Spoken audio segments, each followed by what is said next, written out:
falenderoj për fjalimin. Përveç asaj fjalës tranzicion që e dëgjojmë prej 35 vitesh, është po ashtu një fjalë tjetër të cilën ndoshta e kemi dëgjuar të gjithë vazhdimisht në Shqipëri, që është dosjet, hapja e dosjeve. Edhe më në fund pash dje që dosjet janë hapur, po si ishin ato dosjet e atyre 45 viteve të një regjimi vrastar, po ishin dosjet në The Albanian Files të një tjetër regjimi, një regjimi zhvatës që për 35 vite ka krijuar një Shqipëri që ecën me dy kursi.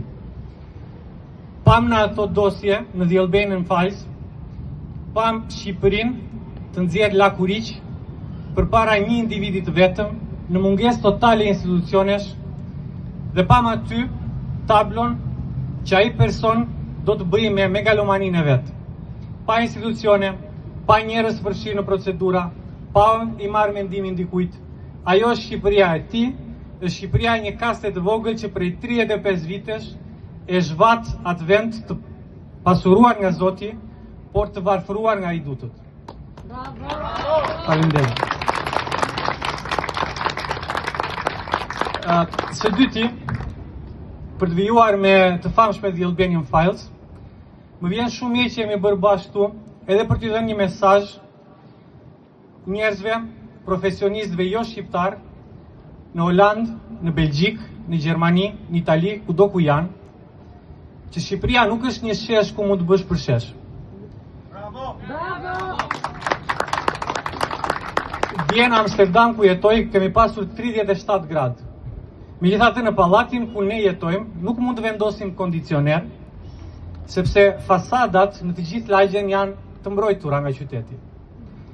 Pra, këtyre star arkitektëve u duhet të respektojnë në vendet e tyre rregulla shumë rigoroze mbi arkitekturën, mbi mbrojtjen e mjedisit, mbi respektin e popullsisë vendase, ndërkohë që shohim sërish në të famshme The Albanian Files, shohim njerëz që kontaktohen në mesazhe në Instagram, shohim njerëz që kontaktohen në telefon nga lideri suprem i një vendi të ashtu quajtur pa Zot, dhe ju premtohen sheshe, ju premtohen territore, ju premtohen vende ku mund të ndërtojnë si dhe sa të duan ata.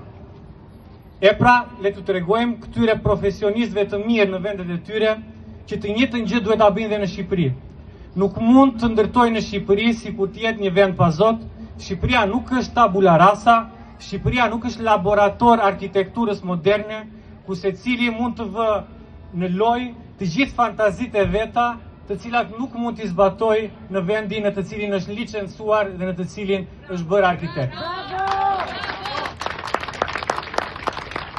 Kështu që për ta mbyllur, meqense simboli i kësaj kaste të cilën e durojmë prej 35 vitesh në Shqipëri, ka sot emrin Edi Rama, do dua ta mbyll me të njëjtën shprehje që i ka mbyllur fjalimet e mia edhe të mëparshme, siç thonë në Holand dhe siç thonë edhe flamandët në Belgjik, du marr normal, shko para se njerëzit të futen në zyrë dhe të nxjerrin prej aty.